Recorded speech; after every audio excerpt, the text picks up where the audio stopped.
নমস্কার, আমি অয়ন। যুবভারতী ক্রীড়াঙ্গনে শনিবার মেসির অনুষ্ঠানে চরম বিশৃঙ্খলা আর তাতে কড়া রাজ্যের ডিজিকে শোকজ করা হলো। মুকেশ কুমার বিধাননগরের পুলিশ কমিশনার, তাকে শোকজ করা হলো। আর আইপিএস ডিসি বিধাননগর পুলিশ কমিশনারেটের অনিশ সরকার সাসপেন্ড।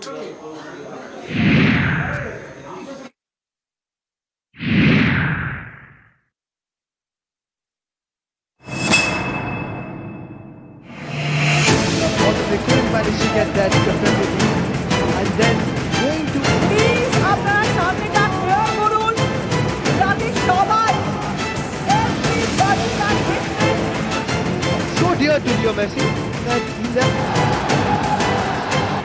শনিবার যুবভারতীতে মেসি শো, সেখানেই চূড়ান্ত বিশৃঙ্খলা তাণ্ডব।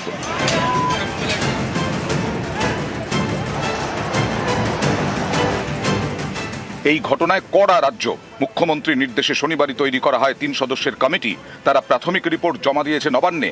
সেই রিপোর্টে উদ্যোক্তার পাশাপাশি পুলিশ ও ক্রীড়া দফতরের গাফিলতির কথা বলা হয়েছে। এরপরেই একের পর এক কড়া পদক্ষেপ। সাসপেন্ড বিধাননগর পুলিশ কমিশনারেটের ডিসি অনিশ সরকার। তাঁর বিরুদ্ধে শুরু বিভাগীয় তদন্ত। এই তদন্ত শেষ না হওয়া পর্যন্ত অনিশ সরকার কাজে যোগ দিতে পারবেন না। শোকজ করা হয়েছে রাজ্য পুলিশের ডিজি রাজীব কুমারকে। বিধাননগরের পুলিশ কমিশনার মুকেশ কুমারকেও শোকজ করা হয়েছে। শোকজ করা হয়েছে ক্রীড়া দফতরের প্রধান সচিব রাজেশ কুমার সিনহাকে। যুবভারতীর সিইও দেবকুমার নন্দন, তাকে সরিয়ে দেওয়া হয়েছে। শনিবার যুবভারতীতে চূড়ান্ত ব্যবস্থা। মাঠের মধ্যে মেসিকে ঘিরে ভিড়, ফলে স্টেডিয়াম থেকে মেসিকে সেভাবে দেখাই যায়নি। এর জেরেই যুবভারতীতে তাণ্ডব শুরু হয়ে যায়। শয়ে শয়ে দর্শক ঢুকে পড়েন মাঠে।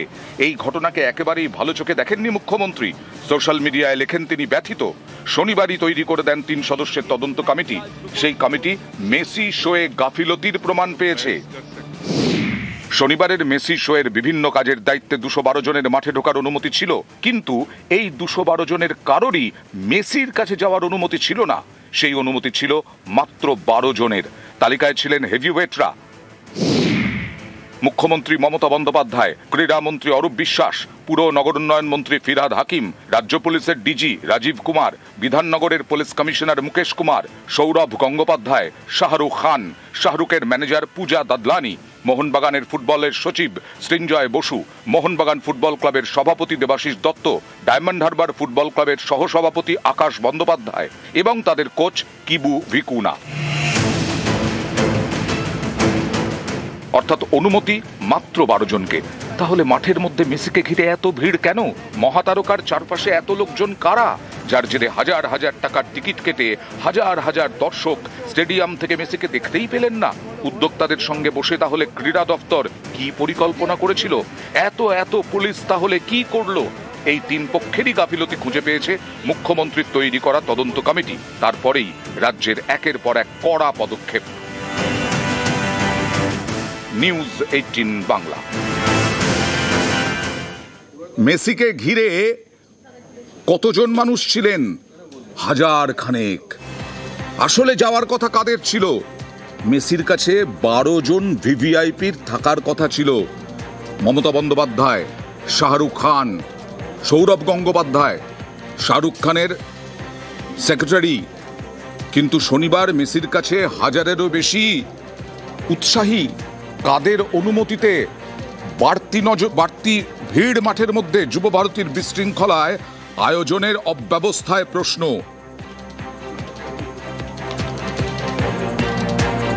আমাদের তরফে যারা যারা থাকবে তার একটা লিস্ট আমার কাছে ছিল। মানে অ্যাকচুয়ালি ওই লিস্টে পরিষ্কার করে লেখা ছিল না যে মানে ওনার ক্লোজে কে থাকবে। শুধুমাত্র পাস দেওয়া হয়েছিল যে এফওপি মিনস মানে ফিল্ড অফ প্লেতে, বুঝলেন তো। এবার বাদ বাকিগুলো তো আমার জানার বিষয় না, জানিও না আমি। যখন মাঠে ঢুকলেন দেখলেন মেসিকে ঘিরে একাধিক লোক, আপনিও দেখেছেন, একদম। আপনি অবাক হয়েছেন? মানে অনেক। ও অ্যানাউন্সও করেছে বারবার যে আপনারা কাইন্ডলি ওকে দর্শকদের দেখতে দিন, ওনাকে যারা খালি করুন। তখন মেসিকে নিয়ে আমরা পুরো টিমটা একবার এর দিকে গেল টানেলের দিকে গেল, যেখানে সৌরভ গাঙ্গুলিকে এবং মিস্টার পার্থ জিন্দালকে মিট করলেন, তখন কিন্তু পুরো মব ওখানে চলে গিয়েছিল। আবার মাঠে ঢোকার সময় কিন্তু আবার সেম চলে এসছে। ওখানে কিন্তু কেউ আটকানো ব্যবস্থা ছিল কি ছিল জানি না, আর আটকানো হয়নি বা কিছু একটা হয়নি যে ওখানে আবার করতে পারে। আমি দেখে কাউকে চিনি না। মানে এদের কাদেরকে দেখে অবাক ইউটিউবার ছিল? আমি অ্যাকচুয়ালি ওরা কে ইউটিউবার কে অন্য আমি সেটাই জানি না। আমি অবাক হয়েছি, আমি দেখে অবাক হয়েছি যে মেসির মতো একটা এর ক্ষেত্রে এত লোক কেন পাশে আসবে। গ্যালারি থেকে দেখাই যাচ্ছিল না মেসিকে। যুবভারতী বিশৃঙ্খলায় বিধাননগর পুলিশের গাফিলতি, তদন্ত রিপোর্টে পুলিশ ও ক্রীড়া দফতরের গাফিলতি, তদন্ত কমিটির নজরে আয়োজক উদ্যোক্তারাও। ক্রীড়া দফতর ও বিধাননগর পুলিশের রিপোর্ট তলব। 24 ঘন্টার মধ্যে রিপোর্ট তলব তদন্ত কমিটির। স্টেডিয়ামে নিরাপত্তা নিয়েও প্রশ্ন তদন্ত রিপোর্টে। মাঠে জলের বোতল ঢোকা কিভাবে হলো প্রশ্ন তদন্ত কমিটি। নিরপেক্ষ তদন্তে সিট গঠনের প্রস্তাব দিল তদন্ত কমিটি। দর্শকদের টাকা ফেরতেরও সুপারিশ। টিকিটের টাকাটা ফেরত দেওয়ার ব্যাপারে আপনাদের তরফে আমরা ওটা ওরা লিখে জানিয়েছে, যেটা আমরা পুলিশ থেকে খবর পেয়েছি। ওর উপরে আমরা আরো ওদের কাছ থেকে ডিটেলস চেয়েছি, কিভাবে এটা ওরা পরিকল্পনা নিচ্ছে, কিভাবে করবে। ওটাই রিপোর্টের মধ্যে ওটাও থাকবে। আর এই তদন্ত কমিটি সুপারিশ করেছিল সিট গঠনের, সেই সিট গঠন করা হয়েছে এবং সিট গেল। সিটের সদস্যরা গেলেন যুবভারতী ক্রীড়াঙ্গনে। কথা বলবো প্রতিনিধি অনুপের সঙ্গে। অনুপ, জাভেদ শামীম, সুপ্রতিম সরকার, পীযূষ পান্ডে, মুরলীধর শর্মা, 4 জন সিটে। এই সিট গিয়ে আজকে কি করলো এবং আগামীকাল কি কর্মসূচি রয়েছে? ওদের সিট গঠন করা হয়েছে। 4 জন যে আইপিএস এর ভিত্তিতে সিট কিন্তু গোটাই প্রক্রিয়া তদন্ত প্রক্রিয়া করবে এবং রাজ্য সরকারের পক্ষ থেকে সিট গঠন করা হয়েছে। এবং পরবর্তী ক্ষেত্রে লক্ষ্য করা গেল যে আজকে মূলত সিটের প্রত্যেক সদস্য না আসলেও তারা কিন্তু তদন্তভার পরবর্তী ক্ষেত্রে তারা যুবভারতী ক্রীড়াঙ্গন সেখানে তারা আসেন এবং সেখান থেকে তারা কিন্তু যুবভারতী ক্রীড়াঙ্গন পরিদর্শন করেন। আগামীকাল তারা আনুষ্ঠানিকভাবে প্রত্যেকেই তারা উপস্থিত থাকবেন এবং এই সিট একেবারে তারা কিন্তু এই গোটা ঘটনা কি ঘটেছিল এই সমস্ত যাবতীয় বিষয় কিন্তু খতিয়ে দেখবে। আজকে মূলত সিটের যে 4 জনের যে তদন্ত গঠন করা হয়েছে তার মধ্যে পীযূষ পান্ডে তিনি কিন্তু প্রথমে আছেন এবং গোটা যে স্টেডিয়াম চত্বর যেখানে মূলত মেসি ইভেন্টের ধুমধুমার পরিস্থিতি হয়েছিল সেখানে তিনি দেখেন এবং তদন্তকারী কয়েকজন অফিসারের সঙ্গে কথা বলেন। তারপরে চলে যায়, কিন্তু আনুষ্ঠানিকভাবে কালকে তারা আসবেন এবং গোটা যে স্টেডিয়াম চত্বর কোথায় কি ক্ষতি হয়েছে কি ঘটনা ঘটেছিল সরেজমিনে কিন্তু তারা ইতিমধ্যে আগামীকাল তারা খতিয়ে দেখবেন এমনটাই স্পষ্ট লক্ষ্য করা যাচ্ছে। শনিবারে যুবভারতী ক্রীড়াঙ্গনে মেসির বিশৃঙ্খলায় আঙুল উঠেছিল অভিযোগের অরূপ বিশ্বাসের দিকে। ক্রীড়ামন্ত্রীর ভূমিকা কি থাকার কথা ছিল আর কি ছিল এই নিয়েই। আর তারপরে আজকে ইচ্ছে পোষণ করলেন তিনি পদত্যাগের এবং অব্যাহতি দেওয়া হলো।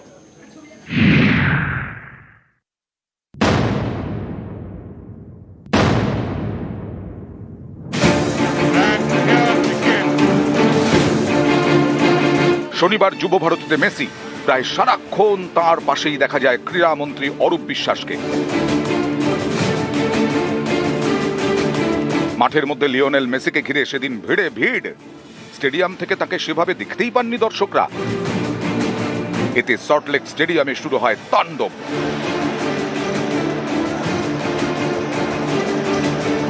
ক্রীড়ামন্ত্রীর বিরুদ্ধে অনেকেই ক্ষোভ উগড়ে দেন। পলিটিশিয়ান নিজে অরূপ বিশ্বাস এবং তার দলবলেরা আমাদের টাকার উপর বেস করে ওরা নিজেরা কাঁধে হাত দিয়ে অরূপ বিশ্বাসকে বলুন সবার টাকা ফেরত দিতে। অরূপ বিশ্বাস হায়, অরূপ বিশ্বাস হায়। এই আবহে এবার ক্রীড়ামন্ত্রীর পদ থেকে ইস্তফা দিলেন অরূপ বিশ্বাস। মুখ্যমন্ত্রীকে দেওয়া চিঠিতে তিনি লিখেছেন, মেসির কলকাতা সফরে যুবভারতী ক্রীড়াঙ্গনে তৈরি পরিস্থিতির পরিপ্রেক্ষিতে তদন্ত কমিটি গঠন করা হয়েছে। নিরপেক্ষ তদন্তের স্বার্থে ক্রীড়ামন্ত্রী হিসেবে তিনি অব্যাহতি চাইছেন। অব্যাহতি চেয়ে অরূপ বিশ্বাসের আবেদন মঞ্জুর করেছেন মুখ্যমন্ত্রী। মমতা বন্দ্যোপাধ্যায় জানিয়েছেন, নিরপেক্ষ তদন্ত যতদিন চলবে ততদিন তিনি ক্রীড়া দফতরের দায়িত্বে থাকবেন। শনিবার মেসির শোয়ে চূড়ান্ত বিশৃঙ্খলা, এর দায় কার? উত্তর পেতে সেদিনই 3 সদস্যের তদন্ত কমিটি গঠন করে দেন মুখ্যমন্ত্রী।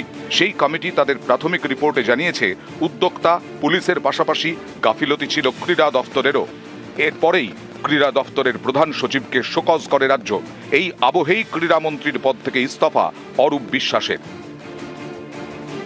নিউজ 18 বাংলা। মেসি বিশৃঙ্খলায় ফের রাজ্যকে তো বিরোধী দলনেতার, ক্রীড়ামন্ত্রীর গ্রেফতারির দাবি শুভেন্দু অধিকারী। আর যুব ভারতীর বিশৃঙ্খলা নিরপেক্ষ তদন্তে রাজধর্ম পালন করেছেন মুখ্যমন্ত্রী, মন্তব্য তৃণমূল মুখপাত্র কুণাল ঘোষের। কলকাতাতে আন্তর্জাতিক প্লেয়ার নক্ষত্র মেসিকে নিয়ে কি হলো আপনারা দেখলেন। এটাও কয়েকশো কোটি টাকার চুরি। ডিজিপি রাজীব কুমারকে শোকজ। ও আইওয়াস রাজীব কুমার এই রাজ্যের অলিখিত হোম মিনিস্টার। আইওয়াস বললো অরূপ বিশ্বাস তাকে পদত্যাগ করতে বলা হয়েছে। আরে পদত্যাগে কিছু হবে না মুখ্যমন্ত্রী, আমরা গ্রেফতার চাই অরূপ বিশ্বাস এবং সুজিত বসু। টাকা আপনাকে ফেরত দিতে হবে। আপনি দর্শকদের পিটিয়েছেন আপনার পুলিশ, আবার জেলে পুরেছেন, আগে তাদের জামিন দিন। মেসিকে নিয়ে যে ঘটনা, তাতে রাজধর্ম পালন করেছেন মুখ্যমন্ত্রী মমতা বন্দ্যোপাধ্যায়। পরপর কড়া পদক্ষেপ নিয়েছে। একদিকে ডিজি রাজীব কুমার, সিপি বিধাননগর মুকেশ কুমারকে শোকজ করা, একাধিক পদাধিকারীর বিরুদ্ধে ব্যবস্থা নেওয়া থেকে শুরু করে সিট গঠন, দক্ষ অফিসারদের নিয়ে সিট গঠন। একের পর এক খারাপ ঘটনা বাম জমানায়, কখনো ক্রীড়া ক্ষেত্রে, কখনো যুবা ভারতীকে কেন্দ্র করে দুষ্কৃতি আখড়া, জবরদখল, জমি কেলেঙ্কারি, এই সব হয়েছে। কিন্তু আজ পদক্ষেপ নিতে শুরু করে মমতা বন্দ্যোপাধ্যায় রাজধর্ম পালন করেছেন।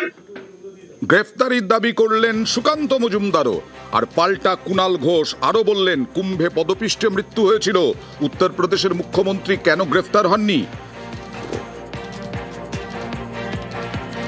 পদত্যাগপত্র অ্যাকসেপ্ট করে কি হবে? জেলে পাঠাতে হবে। শতদ্রু যদি জেলে যায় তাহলে এ কেন যাবে না? শতদ্রু তো বলে আসল মালিক তো সুজিত বোস এবং অরূপ বিশ্বাস, এই দুজনকে জেলে যেতে হবে। ডিজিপি যদি দায়ী হয়, অর্থাৎ পুলিশের ব্যর্থতা যদি হয়, তাহলে সেই পুলিশি ব্যর্থতার জন্য কি পুলিশ মন্ত্রী দায়ী হবেন না? তাহলে মুখ্যমন্ত্রীকেও তাহলে শোকজ করা উচিত। লজ্জায় মাথা কাটা গেল। মুম্বাই পারলো, দিল্লি পারলো, হায়দ্রাবাদ পারলো, আমরা পারলাম না। তাদের একটাই সাজা হতে পারে, সেটা হচ্ছে অ্যারেস্ট।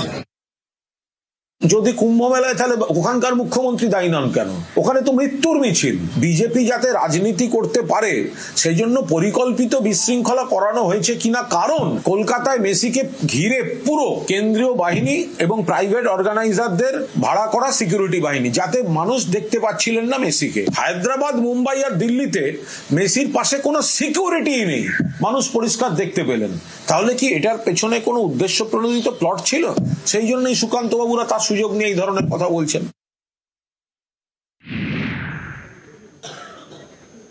আর এসআইআর শেষ হয়ে গেছে, স্পেশাল ইন্টেনসিভ রিভিশন। তারপরে খসড়া তালিকা প্রকাশ করল মুখ্য নির্বাচনী আধিকারিকের দফতর। আজকে মুখ্য নির্বাচনী আধিকারিক তিনি সাংবাদিক বৈঠকে বসেছিলেন, জানালেন 23শে ডিসেম্বর থেকে শুরু হবে হিয়ারিং।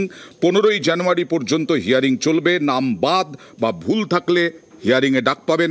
14ই ফেব্রুয়ারি চূড়ান্ত তালিকা প্রকাশ। যে খসড়া তালিকা মধ্যে থাকবে না ও এএসডিডি মধ্যে থাকবে। Absent, shifted, duplicate, untraceable 80,681 booth যেটা আছে, প্রত্যেক বুথে যেখানে যেরকম বিএলএ আছেন, প্রত্যেক বিএলএ কে বিএলও ডেকেছে মিটিং অ্যাটেন্ড করার জন্য। মিটিং হয়েছে পোলিং বুথ ভিতরে, আর ওদের রিসিপ্ট কপি কি পেয়ে গেছে, ওটাও আপলোড হয়েছে। আপনার মিনিটস অফ মিটিং আপলোড হয়েছে, যেখানে লেখা আছে এএসডিডি এ আছে। So each and every voter who has not been included in the draft voter list will find his way in the ASDD list. তো দিস ইজ 100% ট্রান্সপারেন্সি যেটা আছে, যেটা বিহার ইলেকশন পরে সুপ্রিম কোর্ট যেটা অর্ডার দিয়েছিল, ওটা ইলেকশন কমিশন আমাদেরকে নির্দেশ দিল, এন্ড আমরা প্রত্যেক বুথে এটা ফলো করেছি।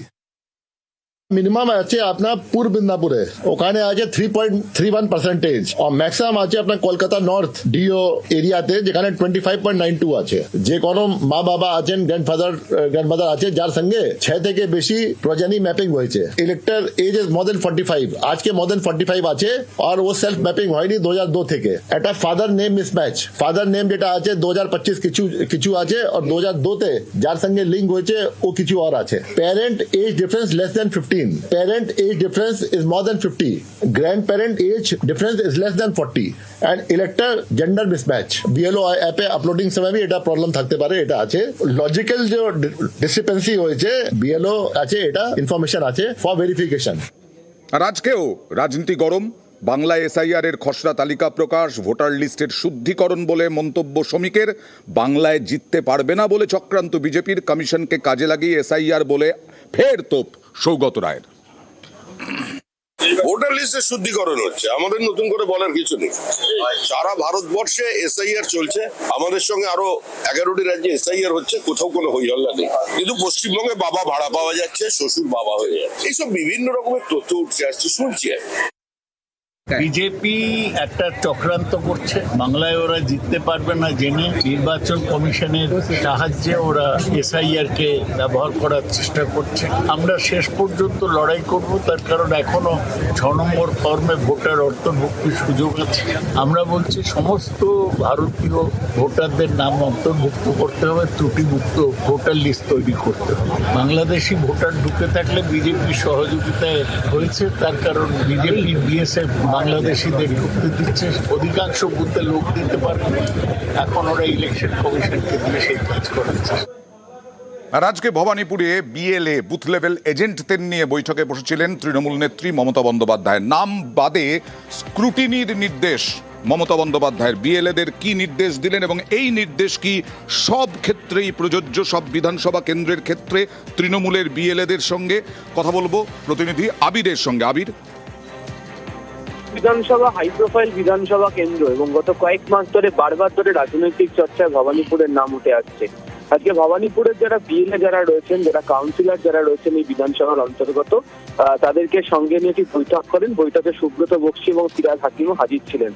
শোনা যাচ্ছে যেটা নির্দেশ দেওয়া হয়েছে যে শুনানি পর্বে এক এলাকার মানুষের পাশে থাকতে হবে, সব রকম ভাবে সাহায্য করতে হবে এবং প্রয়োজনে বাড়ি বাড়ি এখন থেকে বিএলএ যারা রয়েছেন তাদেরকে আবার যেতে হবে।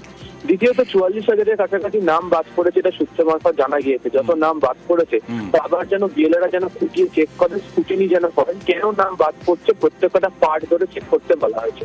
এবং এই বিষয়ে একটা ওয়ার্ড ভিত্তিক যে রিপোর্ট, শীঘ্রই সেই রিপোর্টও তার কাছে জমা দেওয়ার জন্য নির্দেশ দিয়েছেন মমতা বন্দ্যোপাধ্যায়, যিনি ভবানীপুরের বিধায়ক, এমনটি আমরা জানতে পেরেছি। বেশ,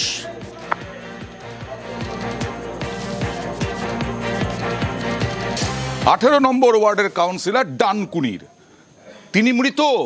হ্যাঁ, খসড়া তালিকায় তিনি মৃত, তিনি চলে গেলেন শটান শ্মশানে। তার দাবি কমিশনকে এসে তার সৎকার করতে হবে।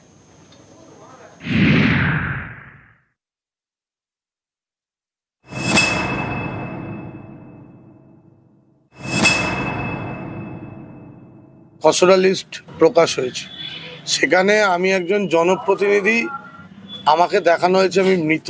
আমি নির্বাচন কমিশনের যারা আধিকারিক আছে তাদেরকে অনুরোধ করব, আসুন আমাকে এসে কালীপুর শ্মশানে ইলেকট্রিক চুল্লিতে পুড়িয়ে দিন। হেঁটে হেঁটে শ্মশানে যাচ্ছেন কাউন্সিলর।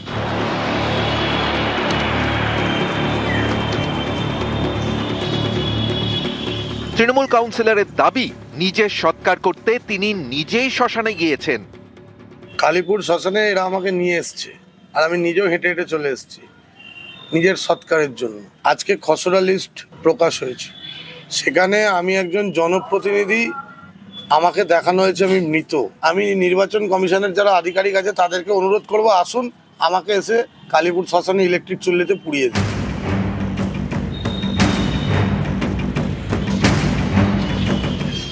হুগলির ডানকুনি এখানকার 18 নম্বর ওয়ার্ডের তৃণমূল কাউন্সিলর সূর্য দে 2022 সাল থেকে কাউন্সিলর। এই তৃণমূল কাউন্সিলরের নামই খসড়া ভোটার তালিকা থেকে বাদ। নাম বাদ যাওয়ার কারণ হিসেবে লেখা মৃত।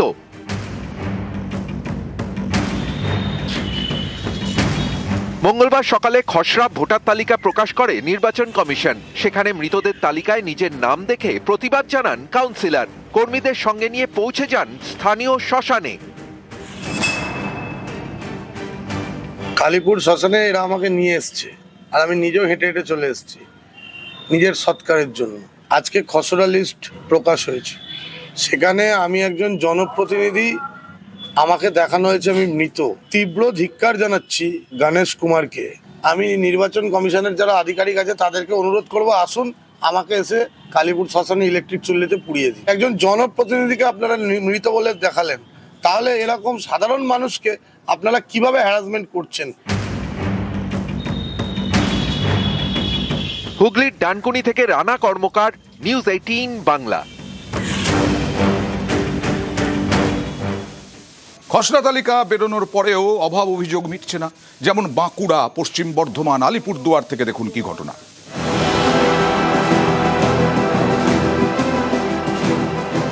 বাঁকুড়া পুরো এলাকার বাসিন্দা জগবন্ধু দে ৭০ নম্বর বুথের বিএলও। তার দাদা রাজুদের নাম উঠেছে খসড়া ভোটার তালিকায়, কিন্তু তালিকায় ছবি এক মহিলার।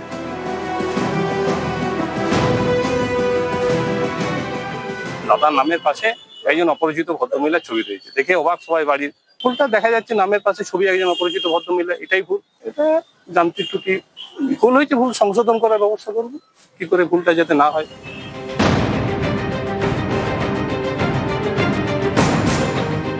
পশ্চিম বর্ধমানের দুর্গাপুর পুরসভার ৭০ নম্বর বুথ নতুন পল্লী এলাকা। এখানে 10 জনের নাম খসড়া ভোটার লিস্ট থেকে বাদ। তাদের দাবি এসআইআর ফর্ম ঠিকমতো জমা দেওয়ার পরেও খসড়া তালিকায় নাম আসেনি। নাম বাদের কারণ হিসেবে লেখা রয়েছে খুঁজে পাওয়া যায়নি অথবা অনুপস্থিত। ৮২ থেকে আসছে। ফর্ম ফিল আপ করেছিলেন? হ্যাঁ, ফর্ম ফিল আপ করে নিজে হাতে আমি আমার মায়ের এবং আমার ওয়াইফেরটা জমা করেছি। 2002 সালের আমি ভোট দিচ্ছি। আর চিন্তা তো অবশ্যই আছে, এবং এটা তো একদম দায়িত্ব জ্ঞান হওয়ার মতন কাজ করেছেন। অনেকটাই দুশ্চিন্ত এটা ব্যাপার, আমার বাবাও টেনশন করছে। বলছি ফর্ম সবকিছু ডকুমেন্ট দিয়ে ফিল আপ করে যে বেরোলো তাকে দেওয়া হয়েছে? হ্যাঁ, সবই দেওয়া হয়েছিল। এখন দেখতে পাচ্ছেন যে আপনার নাম, এখন কি করবেন ভাবছেন? কি করব আমি কি করে জানি, সেটাও তো কেউ কাউকে কিছু বলেনি।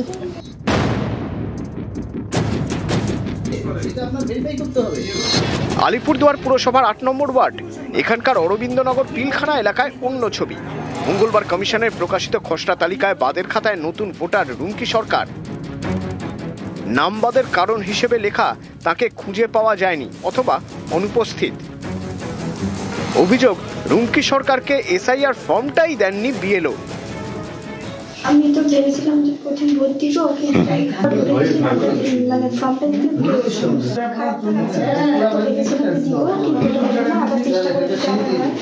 আমি যখন ফর্ম নিয়ে বাড়ি বাড়ি ঘুরছিলাম তখন এই বাড়ির নামগুলো 195 পার্টে আছে, একটা মেয়ের নাম শুধু 194।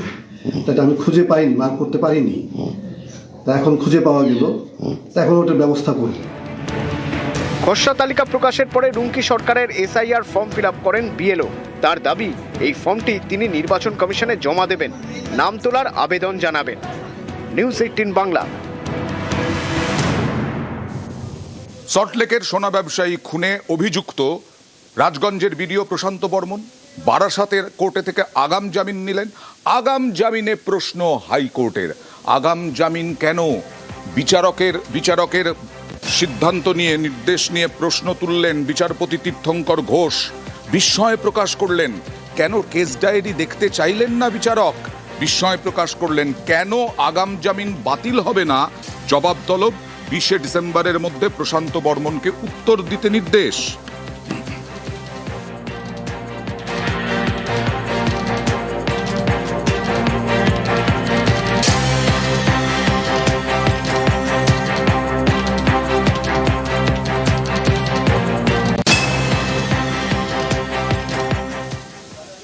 আর আপনাদেরকে মনে করিয়ে দিই, শেখ শাহজাহানের বিরুদ্ধে অভিযোগ, জেল থেকে জেলবন্দি অবস্থাতেও সাক্ষীকে খুনের ষড়যন্ত্রের ভোলা ঘোষ অন্যতম সাক্ষী। সেই ভোলা ঘোষকে যে ট্রাক ধাক্কা মেরেছিল সেই ট্রাকের অঘোষিত মালিক নজরুল। সেই নজরুলকে গ্রেফতার করলো পুলিশ। নজরুল কিনেছিল এই ট্রাক, কিন্তু খাতায় কলমে সে মালিক নয়। নজরুল মোল্লাকে গ্রেফতার নেজাট থানার পুলিশের। জেলে বসে ভোলা ঘোষকে খুনের চেষ্টার অভিযোগ। ভোলা ঘোষের এফআইআরে নজরুল মোল্লার নাম। ধৃত নজরুল মোল্লার 10 দিনের পুলিশ হেফাজত।